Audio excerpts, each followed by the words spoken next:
सीधा आपको लिए चलते हैं सीएम योगी का संबोधन आपको सुनाए। सौहार्द को नष्ट करना,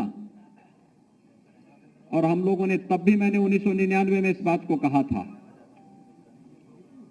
कि इन्होंने महात्मा बुद्ध को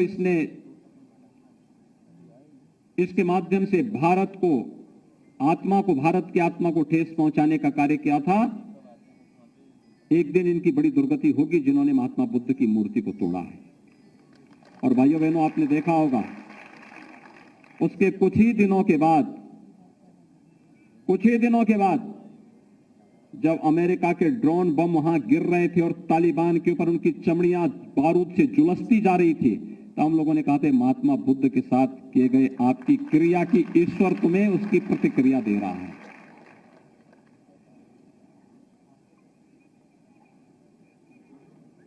आप मुझे बताइए, भारत का राष्ट्रीय चिन्ह क्या है?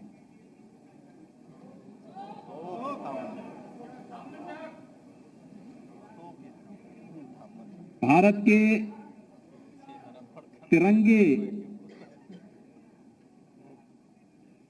के बीच में क्या है?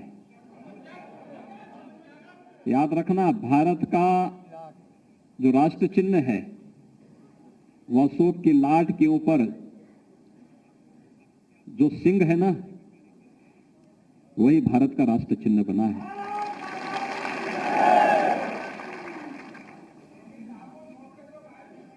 और भारत के आन मान और शान के प्रतीक तिरंगा में बीच में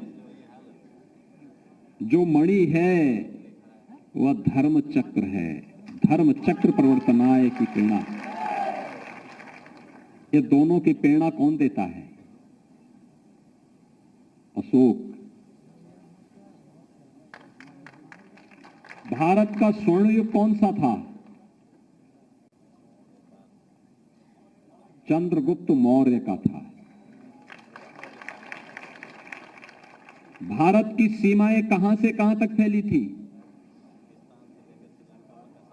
मालूम है? आज जो पाकिस्तान है, बांग्लादेश है, और भी उससे विस्तृत जो भूभाग था, यह भारत का हिस्सा था। विस्तृत भूभाग यह भारत का हिस्सा हुआ करता था।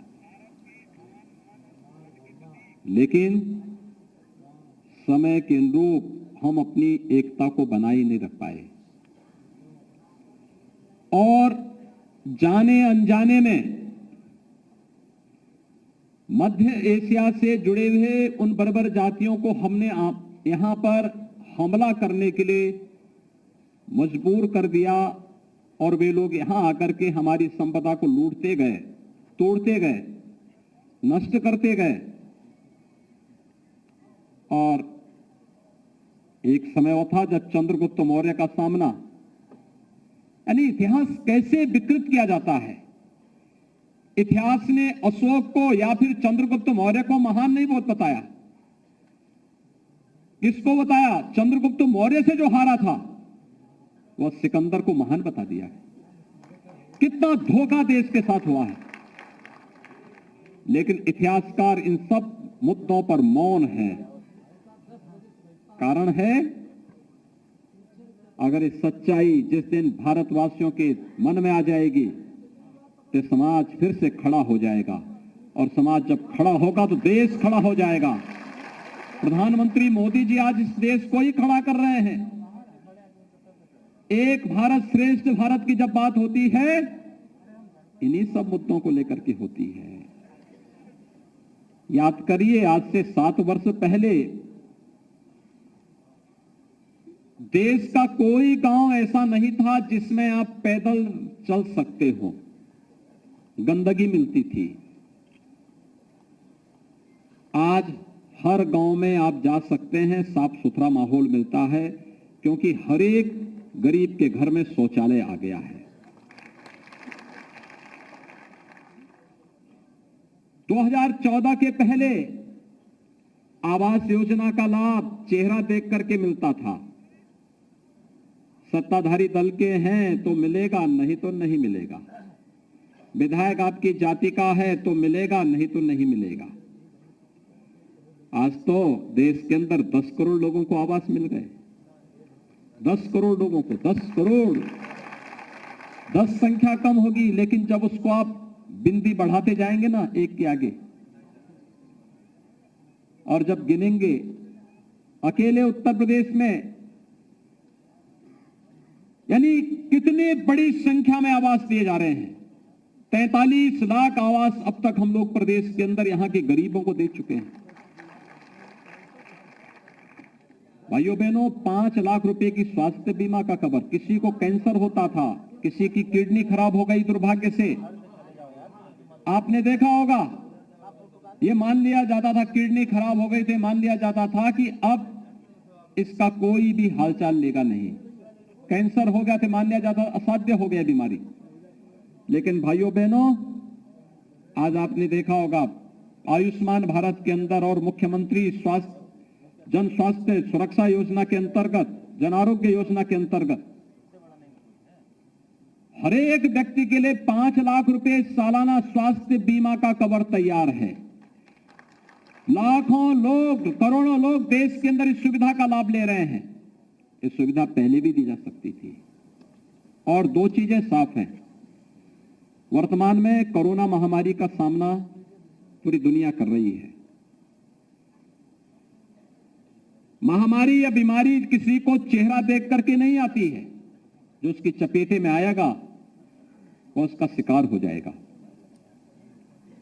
इससे पहले यही हुआ। कहते हैं जब देश के अंदर प्लेग आया था पहली बार 100 साल पहले, 2.5 करोड़ लोग मरे थे। 2.5 करोड़ लोग मरे थे, और 2.5 करोड़ सब बीमारी से मरे थे ऐसा नहीं। इसमें से एक बड़ी संख्या वो थी जो भूख से मरी थी,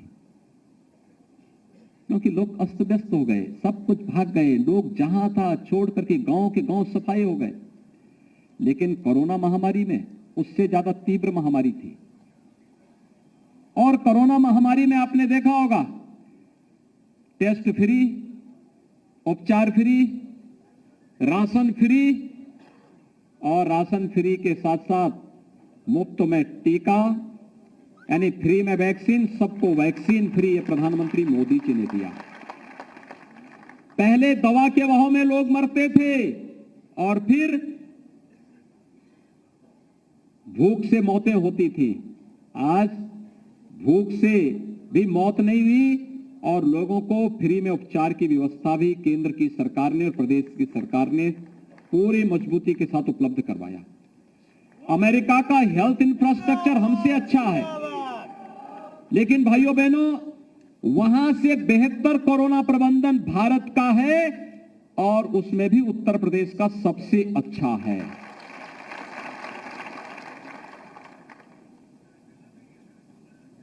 ये सभी कार्यक्रम जो हो रहे हैं, अभी 7 महीने के लिए 2020 में, 8 महीने 2021 में फ्री में राशन सबको उपलब्ध करवाया गया।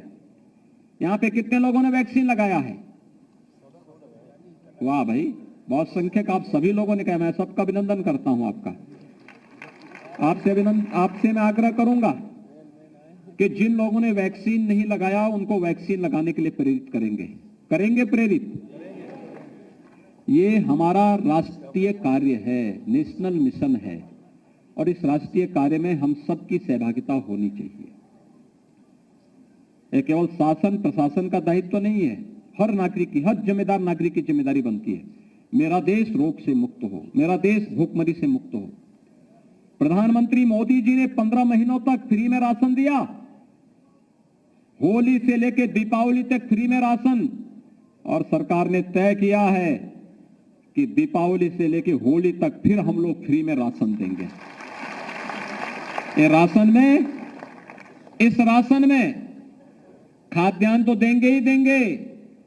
1 किलो दाल, 1 किलो खाद्य तेल, 1 किलो नमक भी उपलब्ध करवाएंगे हर एक परिवार को। ये दिसंबर महीने से ही मिलना प्रारंभ हो जाएगा। इस प्रकार का कार्य पहले कभी नहीं होता हुआ देखा होगा आपने। सरकारें आई होंगी, घोषणाएं करती रही होंगी, बड़ी बड़ी घोषणाएं करती रही होंगी। किसी ने गरीबी के नाम पर, किसी ने जाति के नाम पर, किसी ने क्षेत्र के नाम पर, किसी ने भाषा के नाम पर, किसी ने किसी अन्य नाम के नाम पर तमाम लोग हमने नारे दिए होंगे।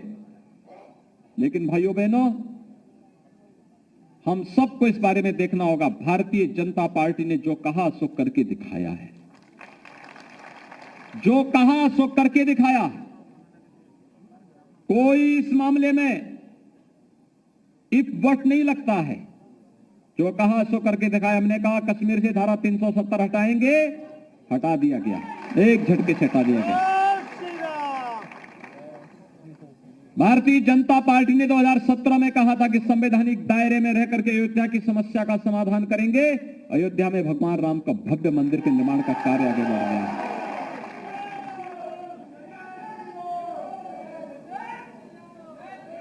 आजादी के बाद कभी भी कोई ऐसा कार्य नहीं हुआ पिछली सरकारों के कालखंड में जो कहा जा सके कि भारत के गौरव को आगे बढ़ाता हो। याद करिए, नालंदा में अंतर्राष्ट्रीय विश्वविद्यालय अटल जी की देन है।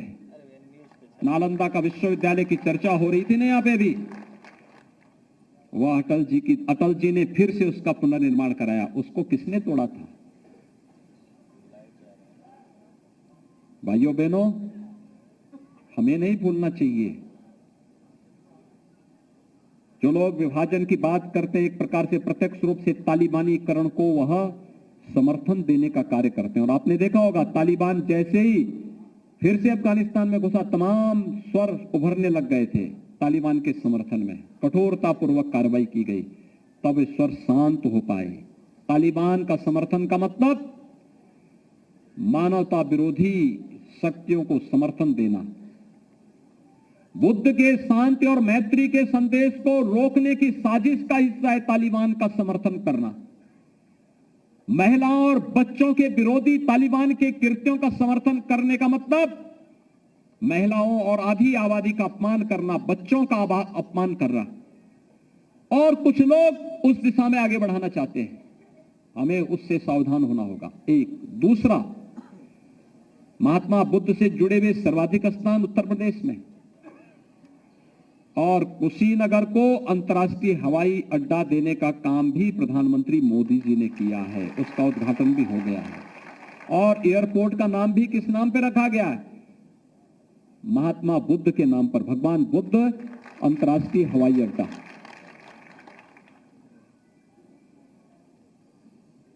ये सभी चीजें हैं जिन्हें हमें देखना होगा और हमें इस बात को नहीं विस्मृत करना चाहिए। अपने आत्मगौरव को से हीन समाज कभी आगे नहीं बढ़ सकता और समाज हमेशा परिमार्जन के लिए समाज को तैयार रहना चाहिए। समाज विकास के पथ पर अग्रसर बढ़े, लेकिन अगर कोई विकृति आ रही है, इससे समाज के विकास में बाधा बनती है, तो हम लोगों को लगातार उस दिशा में प्रयास करना चाहिए। आज के इस अवसर पर मुझे प्रसन्नता है कि पश्चिम से भी यहां कार्यकर्ता यहां मौजूद हुए हैं। समाज से जुड़े हुए लोग पश्चिम से भी आए हैं, पूरब से भी आए हैं, काशी क्षेत्र से भी आए हैं, मध्य क्षेत्र से भी आए हैं और बुंदेलखंड से भी आए हैं। हर एक जगह से आए हैं लोग। एक उत्साह, एक उमंग। आप सबसे मेरी अपील है, एक एक व्यक्ति के पास जाइए, एक एक को बोलिए। अब याद करिए, विपक्ष के पास मुद्दा नहीं है। वह सरदार पटेल का अपमान करना चाहती है। राष्ट्र नायक सरदार पटेल एक ओर हैं और दूसरी तरफ इस राष्ट्र को तोड़ने वाले जिन्ना दूसरी तरफ हैं। वो जिन्ना का वे लोग समर्थन करते हैं, हम सरदार पटेल का समर्थन करते हैं। क्योंकि अगर सरदार पटेल नहीं होते तो भाइयों बहनों, भारत की स्थिति क्या होती, कल्पना से ही एक रोंगटे खड़े हो जाते हैं। याद करिए, जब सरदार पटेल स्वतंत्र भारत में अंग्रेजों ने छोड़ दिया था, बिल्कुल लावारिस छोड़ दिया था। उन्होंने कहा था जिसकी मर्जी आई जहां जाए, और तब सरदार पटेल के हाथों एक जिम्मेदारी आई थी। देश के उप प्रधानमंत्री और गृह मंत्री के रूप में उन्होंने पूरे भारत को एकजुट करने का जो अभियान प्रारंभ किया, जूनागढ़ का नवाब और हैदराबाद का निजाम, ये दोनों कहते थे कि नहीं, हम नहीं भारत गणराज्य में शामिल होंगे। सरदार पटेल ने कहा कि सीधी बातों से मानोगे ठीक है, नहीं तो टेढ़ी हाथ टेढ़ी उंगली से भी हमें घी निकालना आता है। और जूनागढ़ का नवाब तो अपने पालतू कुतिया को लेकर के भाग खड़ा हुआ पाकिस्तान जाकर के, अपने बीवी बच्चों को छोड़ गया यहीं पे। और हैदराबाद का निजाम भी बहुत अकड़ रहा था। आप आश्चर्य करेंगे, उस समय के प्रधानमंत्री जब हैदराबाद गए थे तो निजाम मिलने नहीं आया,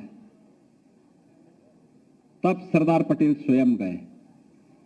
उन्होंने कहा कि भाई देखो, हैदराबाद रियासत का विलय भारत गणराज्य में हो गया है, आप अब सत्ता छोड़ दीजिए, और अगर सीधी बातों से नहीं करोगे तो हमें सैन्य कार्रवाई करनी पड़ेगी। वह भी नतमस्तक हो गया। भाइयों बहनों, सरदार पटेल भारत के राष्ट्र नायक हैं और जिन्ना सदैव भारत के लिए खलनायक ही रहेंगे। जो लोग खलनायक का सम्मान कर रहे हैं, क्या आप उसका समर्थन करेंगे? क्या जनता को बताएंगे? सरदार पटेल राष्ट्र नायक हैं, चंद्रगुप्त मौर्य राष्ट्र नायक हैं, अशोक महान हैं, महात्मा बुद्ध दुनिया के अंदर सदैव शांति, मैत्री और करुणा के रूप में पूजे जाते रहेंगे। लेकिन जो लोग आज जिन्ना का समर्थन कर रहे हैं, एक प्रकार से तालिबान का समर्थन भी कर रहे हैं। तालिबान के समर्थन में नारेबाजी तो वहीं से शुरू हुई थी ना, तालिबान के समर्थन में इन्होंने वक्तव्य दिए थे ना। इसलिए भाइयों बहनों, हमें इन सब बातों को समझने का प्रयास करना चाहिए। आप यहां पर तमाम अपनी इतनी दूरी तय करके यहां पर आए हैं, आप सबका मैं प्रदेश की राजधानी लखनऊ में हृदय से अभिनंदन करता हूं और आप सबसे अपील करूंगा, केंद्र और प्रदेश सरकार की योजनाओं को अपने साथ जोड़िए। अपने माननीय सांसद, माननीय विधायक के साथ मिल करके, पार्टी के पदाधिकारियों के साथ मिल करके एक एक घर को जाइए और एक एक घर से संवाद बनाइए और कहिए कि भाइयों बहनों, आप सबको भारतीय जनता पार्टी के समर्थन में सहयोग के लिए खड़ा होना होगा और भारतीय जनता पार्टी के साथ खड़े होकर के फिर से उस राष्ट्रवादी सरकार को, राष्ट्रवादी सोच की सरकार को प्रदेश के अंदर गठित करने के लिए अपना योगदान देना होगा, जिसके कारण प्रदेश में भय मुक्त समाज की स्थापना, गुंडा मुक्त समाज, माफिया मुक्त समाज की स्थापना करने में मदद मिल सके और हर गरीब को, हर गांव को, हर किसान को, हर नौजवान को, हर महिला को सुरक्षा, सम्मान और स्वावलंबन के पथ पर अग्रसर किया जा सके। इस विश्वास के साथ आपके इस पूरे कार्यक्रम के प्रति मैं अपनी शुभकामनाएं देता हूं। धन्यवाद। जय हिंद।